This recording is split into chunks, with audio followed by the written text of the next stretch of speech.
गजपति एही वर्षर चतुर्थ लोक अदालत अनुष्ठित हो जाइछि। गजपति जिला आईन सेवा प्राधिकरण तरफ एही वर्षर चतुर्थ लोक अदालत अनुष्ठित हो जाइछि। जातीय आईन सेवा प्राधिकरण और राज्य आईन सेवा प्राधिकरण को चिठी अनुसार आयोजित राष्ट्रीय लोक अदालत रे गजपति जिला तथा दौरा जज श्री प्रणव कुमार राउतराय उपस्थित रही विभिन्न कोर्ट रे कार्य तदारख संगे संगे निज कोर्ट कार्य संपादन करथिले। प्राधिकरण सचिव श्री विमल कुमार राउल उपस्थित रही कोर्ट कार्य परिचालन में सहयोग करथिले। आयोजित राष्ट्रीय लोक अदालत रे विभिन्न प्रकार विचाराधीन थिबा मामला त्वरित विचार पई पदक्षेप स्वरूप विभिन्न कोर्ट बेंच मान प्रतिष्ठा करा जायथिला। लोक अदालत रे परिवार अदालत जज श्री अशोक कुमार पाही, अतिरिक्त जिला जज श्री प्रदीप कुमार सामल, मुख्य विचार विभाग अधिकारी Shri Narottam Sethi, registrar civil court Gajapati Shri Prasanna Kumar Behera, वरिष्ठ दीवानी अधिकारिणी महिला कोर्ट श्रीमती रश्मिता साहू, उपखंडीय विचार विभाग अधिकारिणी श्रीमती विष्णुप्रिया सामंतराय, प्रथम श्रेणी विचार विभाग दंडाधिकारी श्री सुभाषिष प्राणी प्रमुख उपस्थित रही निज निज कोर्ट कार्य संपादन करथिले।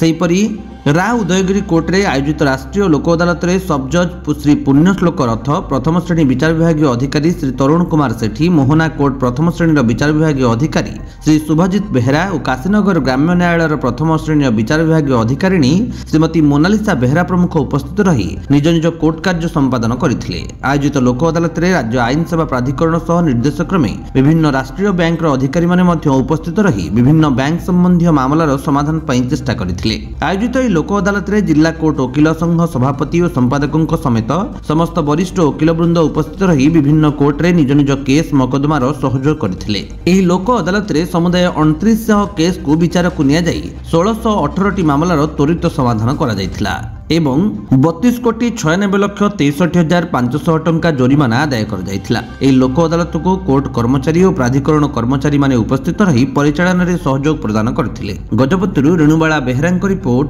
विश्व विजयी न्यूज ओडिशा।